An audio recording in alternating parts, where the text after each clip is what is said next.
নমস্কাৰ বন্ধু বান্ধৱীসকল আপোনালোকক স্বাগতম জনাইছো আমাৰ আজিৰ এটি বিশেষ ভিডিঅলৈ। আজিকালি মিছা কথা কোৱা আৰু মিছা কথা কৈ শপত খোৱাটো ফেশ্বনৰ দৰে হৈ গৈছে। বহুত মানুহ আছে যাই কথাই পতিয়ে মিছা শপত খায় আৰু বহুত এনেকুৱা মানুহও আছে যিয়ে মিছা কথা কৈও শপত খায়। এনেকুৱা মানুহে জীৱনত বহুত কষ্ট পায়। বহুত মানুহে মিছা শপত খোৱাৰ পৰিণামৰ কথা নাজানে। লগতে আজিকালি মিছা কথা কোৱা এটা সাধাৰণ কথাৰ দৰে হৈ পৰিছে। কিন্তু এটা এনেকুৱা সময়ও আছিল য'ত কোনোৱে মিছা কথা নকৈছিল যাক আমাৰ ভাষাত সত্যযুগ বুলি জানো। বন্ধু বান্ধৱীসকল, মিছা কথা কৈ শপত খোৱাৰ পৰিণাম কি হয় জনাৰ আগতে শপত কি সেইটো জানো আহক। বন্ধুসকল, শপতৰ অৰ্থ ভালকৈ চাবলৈ গ'লে কোনো এটা কাম কৰিবৰ বাবে প্ৰতিশ্ৰুতি দিয়াক বুজায়। আনহাতে শপতক যিকোনো কথাৰ সাক্ষী হিচাপেও বুজায়। বন্ধুসকল, শপতৰ ফলত কৰ্মবন্ধনৰ সৃষ্টি হয়। সাধাৰণ শপতৰ ক্ষেত্ৰত আমি আমাৰ প্ৰিয় বস্তু, মা দেউতা, লগতে আমাৰ প্ৰিয় ভগৱানৰ নাম লওঁ। প্ৰায় ক্ষেত্ৰত আমি নিজে শপত খাওঁ, নহলে বেলেগে আমাক যিকোনো বস্তুৰ আৰ্হি লৈ শপত দিয়ে।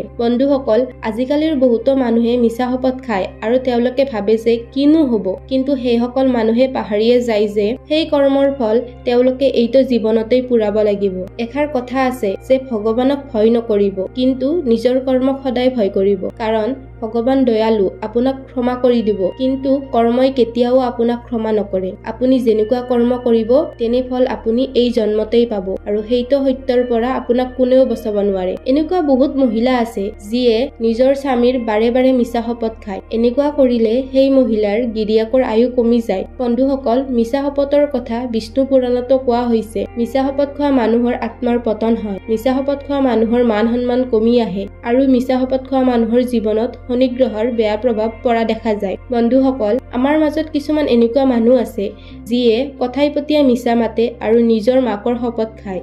এনেকুৱা কৰিলে সেই মিছা মতা মানুহটোৰ পাপটো লাগেবে, লগতে তাৰ মাকৰো অনিষ্ট হয়। পৃথিৱীৰ প্ৰতিটো ধৰ্মত শপতৰ মহত্ব আছে। ধৰ্মৰ ক্ষেত্ৰত শপতক বহুতো পবিত্ৰ হিচাপে মানা গৈছে।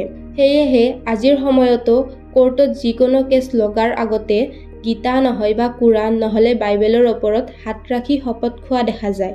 বন্ধুসকল, আজিৰ ভিডিঅ'টোত এইখিনিয়ে আছিল। আপোনালোকো যেন মিছা শপত খোৱাৰ পৰা বাচি থাকক। আশা কৰিলো ভিডিঅ'টো চাই আপোনালোকে ভাল পালে। যদি ভাল পালে তেনেহলে ভিডিঅ'টো এটা লাইক আৰু চেনেলটো ছাবস্ক্ৰাইব কৰিবলৈ নাপাহৰিব। ধন্যবাদ।